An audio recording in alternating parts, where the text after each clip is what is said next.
Iran తాజాగా ఓ రకంగా Gulf వార్‌ని create చేసిందని చెప్పుకోవాలి. ఒకప్పుడు గల్ఫ్ వార్ అంటే ఇరాకు, ఇరాన్‌ల మధ్య యుద్ధం. ఇరాన్‌కి ఆనాడు అమెరికా మద్దతు. అదే సందర్భంలో ఇరాక్‌కి మద్దతు ఎవరు లేని పరిస్థితి. ఇప్పుడు ఇరాన్ చేసిన తప్పు ఒక్క ఒమెన్ తప్ప అన్ని గల్ఫ్ దేశాల్ని కొట్టేసిందని చెప్పాల.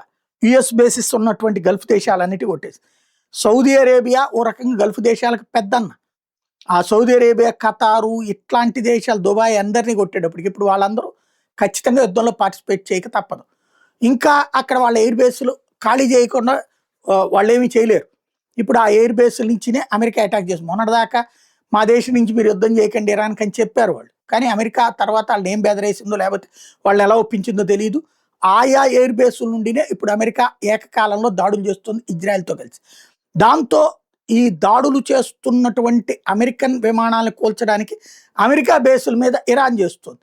కానీ ఆ బేసులు ఎట్లాగో ధ్వంసం కావు. వాటికన్నిటికీ ఎయిర్ డిఫెన్స్ సిస్టమ్ అమెరికా యాక్టివ్‌గా ఉన్నాయి.